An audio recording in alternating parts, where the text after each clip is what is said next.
நம்ம கயல் சீரியல்ல அடுத்து என்ன நடக்க போகுது அப்படிங்கிறத பார்க்கலாமா? ஸோ ஒரு பக்கம் பார்த்தீங்கன்னா, நம்ம கயல் வந்து ரொம்பவே கஷ்டப்பட்டுக்கிட்டு இருக்காங்க. எப்புட்றா இதுலேருந்து நம்ம தப்பிக்கிறது? யாருடா நம்மள வந்து காப்பாத்த போறா? அப்படின்னு சொல்லிட்டு. அது மட்டும் கிடையாதுங்க. ஸோ இப்பதான் அவங்களுக்கு வந்து எழில் பத்தின அருமையே புரியுது போல இருக்கு.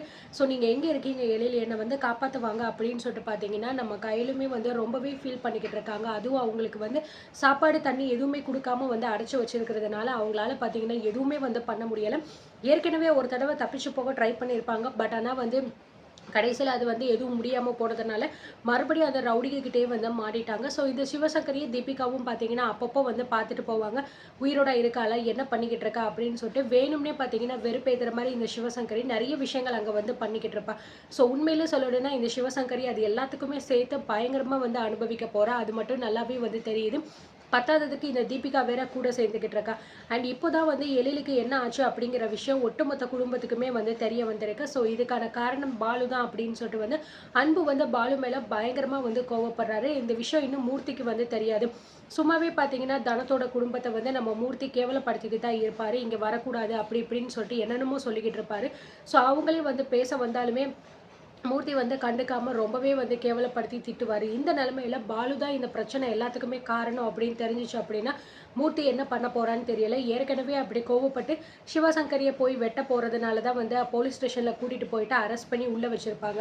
ஒரு பக்கம் வந்து எழில காணோம். இன்னொரு பக்கம் அந்த மூர்த்திய அரெஸ்ட் பண்ணிட்டு போயிட்டாங்க. இன்னொரு பக்கம் கயல காணோம். ஸோ இந்த மாதிரி வீடு முழுக்க ஒரே பிரச்சனைகளா தான் வந்து இந்த கயல் சீரியல்ல வந்து போய்க்கிட்டே இருக்குங்க. இப்போ ஒரு வழியா வந்து எப்படியோ இந்த எலில வந்து அடிச்சு போட்டது அவனோட ஃப்ரெண்ட்ஸ் தான் அப்படின்னு சொல்லிட்டு பாலுவுக்கு தெரிய வந்து அவங்க வீட்ல போயிட்டு சொல்லியிருப்பாங்க. இத கேட்டு அந்த வீட்ல இருக்கிறவங்க எல்லாருக்குமே பயங்கரமான ஷாக் ஆகும். "என்ன சொல்லிக்கிட்டு இருக்க நீ?" அப்படின்னு சொல்லிட்டு சொல்லுவாங்க அவங்க அக்கா.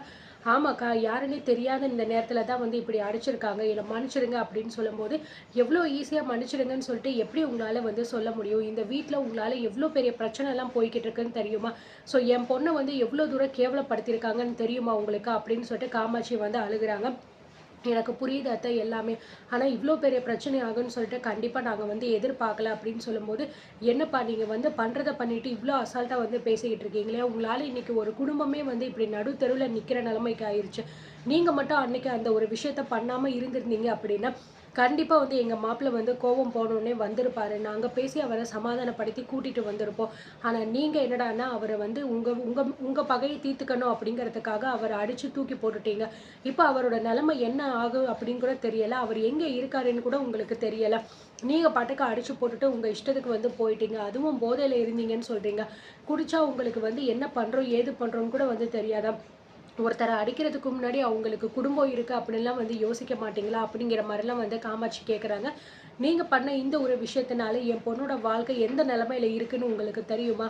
என் பொண்ணோட மாமியார் வந்து அதோட அவள வந்து எவ்ளோ தூரம் அசிங்கப்படுத்தி சோஷியல் மீடியால எல்லாம் வீடியோ போட்டு வச்சிருக்காங்க. அவன் பையன கொன்னுட்டா. அது மட்டும் கிடையாது. என் பொண்ணுக்கு வேற ஒருத்தனோட தொடர்பு இருக்கு. அப்படி இப்படின்னு சொல்லிட்டு அசிங்கப்படுத்திக்கிட்டு இருக்காங்க. அது மட்டும் கிடையாது. எல்லாமே வந்து சரியாயிரும். என் புருஷன் என்ன தேடி வந்துருவான் அப்படின்னு சொல்லிட்டு என் பொண்ணு அவ்ளோ நம்பிக்கையா வந்து இருந்தா. எல்லாமே சரியாயிரும் அப்படின்னு நினைச்சுக்கிட்டு இருக்கிற நேரத்துல, இப்போ திடீர்னு அவளையும் வந்து காணோம். எங்க போனா? என்ன ஆனா? அப்படின்னு எதுவுமே தெரியாம பைத்தியம் பிடிச்ச மாரி உட்காந்துக்கிட்டு இருக்கோம். இந்த நிலைமையில என் மூத்த புள்ளைய வேற வந்து போலீஸ் வந்து அரெஸ்ட் பண்ணிட்டு போயிட்டாங்க. இப்படி எங்க குடும்பத்துல ஒட்டுமொத்தமா வந்து எல்லாருக்குமே வந்து கஷ்டம் அப்படிங்கிறது இருக்கு. இப்படிப்பட்ட ஒரு பிரச்சனைக்கு காரணமே வந்து நீதான் அப்படின்னு சொல்ற. இது எப்படி எங்களால வந்து ஏத்துக்க முடியும்? அப்படிங்கிற மாரி வந்து சொல்றாங்க. ஸோ இவங்க பேசிக்கிட்டே இருக்கும்போது பார்த்தீங்கன்னா, அன்புவுமே அந்த இடத்துக்கு வந்துடுறாங்க. வந்த அன்பு பார்த்தீங்கன்னா, பயங்கரமா வந்து நம்ம பாலுவ போட்டு அடி அடின்னு அடிக்கிறாரு. "எவ்ளோ தைரியம் இருந்தா எங்க மாமாவ வந்து இப்படிலாம் நீ பண்ணியிருப்ப? உனக்கு எப்புட்றா மனசு வந்துச்சு இப்படி அவர அடிச்சு போடுறதுக்கு? உன்னெல்லாம் சும்மாவே விட மாட்டேன்டா. உன்னெல்லாம் அரெஸ்ட் பண்ணி என்ன பண்றேன்னு மட்டும் பாருடா" அப்படின்னு பயங்கரமா வந்து அடிக்கிறாங்க. நம்ம தனம் பார்த்தீங்கன்னா, அத தடுக்குறாங்க. "ஐயோ! அன்பு தயவு செஞ்சு கொஞ்சம் பொறுமையா இரு அன்பு. அவன் தான் வந்து பண்ண எல்லா தப்பையுமே ஒத்துக்கிட்டு வந்துட்டான்ல. ஏன் அவன இப்படி மாட்டடிக்கிற மாரி அடிச்சுக்கிட்டு இருக்க?" அப்படின்னு பார்த்தீங்கன்னா சொல்றாங்க. "இங்க பாருங்க, நீ தேவையில்லாம இதுல நீங்க தலையிட்டீங்க அப்படின்னா, அவ்வளோதான் உங்களுக்கு மரியாதை இருக்காது." அப்படின்னு சொல்லிட்டு அன்பு பார்த்தீங்கன்னா, வழக்கம் போல எப்படி பேசுவானோ அப்படியே பேச ஆரம்பிச்சுடுறாங்க. "என்ன நெனச்சுக்கிட்டு இருக்கீங்க நீங்க? இந்த குடும்பத்தில உள்ளவங்களோட வாழ்க்கையெல்லாம் போயிருச்சு. உங்களுக்கு உங்க தம்பி தான் வந்து பெருசா போயிட்டானா?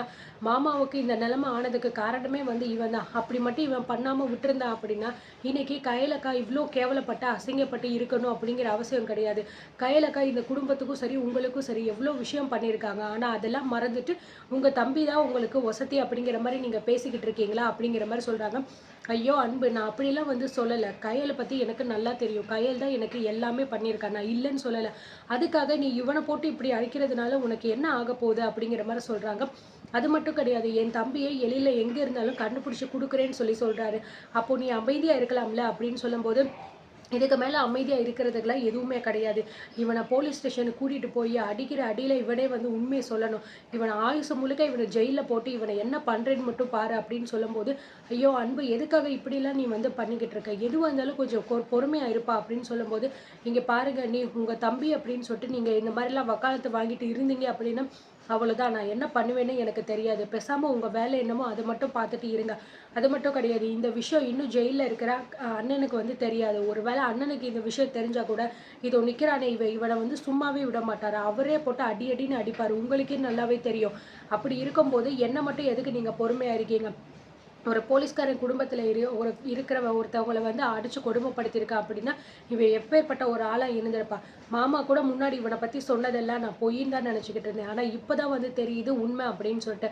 அவங்க மேல உள்ள பழிய தீர்க்கிறதுக்காக இப்படி அடிச்சு தூக்கி போட்டிருக்காங்களே, அவங்க குடும்பத்த சேர்ந்தவங்கலாம் என்ன ஆவாங்க அப்படின்னு கொஞ்சம் கூட யோசிச்சு பார்த்தாங்களா? அப்படின்னு சொல்லிட்டு பார்த்தீங்க அப்படின்னா வந்து சொல்லிக்கிட்டு இருக்காங்க. இதுலலாம் நீங்க தலையிட்டீங்க அப்படின்னா, அதுக்கப்புறம் நான் அண்ணின்னு கூட உங்களுக்கு மரியாதை குடுக்க மாட்டேன். ஏதாவது சொல்லிருவேன் அப்படிங்கிற மாரி சொன்னதுனால, நம்ம தனமுக்கு பார்த்தீங்கன்னா, பயங்கரமான ஷாக் ஆயிருது. என்னடா இவன் இப்படிலாம் பேசிக்கிட்டு இருக்கானே அப்படின்னு சொல்லிட்டு. ஸோ அந்த காமாட்சி மத்தவங்க எல்லாருமே பார்த்தீங்கன்னா, எதுவுமே பேசல. அன்பு பேசுறத கேட்டுட்டு அமைதியா தான் நின்னுகிட்டு இருக்காங்க. ஏன்னா, அவங்களால எதுவும் பேச முடியல. அன்பு பேசுறது வந்து ஓகே கரெக்ட் தான் அப்படிங்கிற மாரி அவங்களுக்கு தோணிருச்சு போல இருக்கு. அதனால எதுவுமே பேசாம அமைதியா வந்து நின்னுகிட்டு இருக்காங்க. ஸோ உடனே வந்து பார்த்தீங்கன்னா, மறுபடியும் பாலுவ வந்து அடி அடின்னு அடிச்சுட்டு, "உன்ன வந்து வாடா, இதுக்கப்புறம் உனக்கெல்லாம் ஆயுசு முழுக்க வந்து ஜெயில் தான்டா. என்னைக்குமே உன்னால வந்து வெளியில வரவே முடியாது. உன்ன என்ன பண்றேன்னு பாரு" அப்படின்னு சொல்லிட்டு சட்டைய பிடிச்சு இழுத்துட்டு வந்து போறாரு. "அன்பு, அன்பு தயவு செஞ்சு நான் சொல்றத கேளு அன்பு. எதுக்கு இப்படிலாம் பண்ணிக்கிட்டு இருக்க? என் தம்பிய விடு" அப்படின்னு சொல்லும்போது, "ஒழுங்கு மரியாதையா இப்ப கைய விடுங்க. இல்லன்னா பார்த்துக்கோங்க. உங்களுக்கெல்லாம் நான் மரியாதையே குடுக்க மாட்டேன்" அப்படின்னு சொல்லும்போது, ஸோ உடனே நம்ம பாலு வந்து, "அன்பு தயவு செஞ்சு நீங்க என்ன வேணாலும் சொல்லுங்க. அக்காவ மட்டும் நீங்க திட்டாதீங்க. அவங்க மேல எந்த தப்பும் கிடையாது. என் மேல இருக்கிற பாசத்துல தான் அவங்க இப்படி பேசிக்கிட்டு இருக்காங்க. அவங்கள நீங்க திட்டாதீங்க. என்ன நீங்க எவ்வளோ வேணாலும் அடிங்க, கொல்லுங்க. நான் அத ஏத்துக்கிறேன்" அப்படிங்கிற மாரி சொல்றாரு. "நீ என்னடா எல்லார் முன்னாடியும் வந்து அப்படியே நல்லவன் மாரி நடிச்சுக்கிட்டு இருக்கியா? நீ எவ்வளோ தூரம் நடிச்சாலும் சரிடா. உன்ன நான் வந்து சும்மா விடுற மாரியே கிடையாது. உனக்கு ஏத்த தண்டனைய நான் இன்னைக்கு வாங்கி குடுக்காம விடவே மாட்டேன். ஒழுங்கு மரியாதையா வா" அப்படின்னு சொல்லிட்டு பார்த்தீங்கன்னா, நம்ம பாலுவ வந்து இழுத்துட்டு வந்து கூட்டிட்டு போய்க்கிட்டு இருக்கா நம்ம அன்பு. ஸோ வெளியில ரோட்ல பார்த்தீங்கன்னா, இழுத்துட்டு கூட்டிட்டு போயிட்டு இருக்காரு. இத பார்த்துட்டு நம்ம தனம் வந்து ரொம்பவே ஃபீல் பண்ணிக்கிட்டு இருக்காங்க. என்னடா இந்த அன்பு இப்படி புரிஞ்சுக்காம இப்படிலாம் பண்ணிக்கிட்டு இருக்கானே! அவன் தான் உண்மைய ஒத்துக்கிட்டான்ல. அப்படி இருக்கும்போது எதுக்கு இந்த அன்பு இப்படிலாம் பண்ணிக்கிட்டு இருக்கான்? போலீஸ் அப்படின்னா என்ன வேணாலும் பண்ணலாமா? அப்படின்னு சொல்லிட்டு ரொம்பவே ஃபீல் பண்ணிக்கிட்டு இருக்காங்க. ஸோ காமாட்சி கிட்ட வந்து, "அத்தை, அத்தை தயவு செஞ்சு நீங்களாவது சொல்லுங்க அத்தை, அன்பு கிட்ட இதெல்லாம் பண்ண வேணாம்" அப்படின்னு சொல்லிட்டு. அத என் தம்பி எல்லா உண்மையும் ஒத்துக்கிட்டாங்க அத்தை. எதுக்கு அத்தை இப்படிலாம் போட்டு அடிக்கிறாங்க? அப்படின்னு சொல்லும்போது, "என்ன தனம்? என்ன சொல்ற என்ன? இந்த குடும்பத்தில நடக்கிற விஷயம் எல்லாம் உனக்கு தெரியுமா? தெரியாதா? இப்படிப்பட்ட இந்த நேரத்தில வந்து நாங்க அவ்ளோ ஈஸியா வந்து மாப்பிள்ளைய இந்த மாரி அடிச்சு போட்டோம் அப்படின்னு சொல்லிக்கிட்டு இருக்கானே, இந்த விஷயத்த முன்னாடியே சொல்லியிருந்தா கூட ஏதாவது நம்ம பண்ணியிருக்கலாம். எவ்ளோ பெரிய பிரச்சனை ஆயிருக்குன்னு தெரியுமா?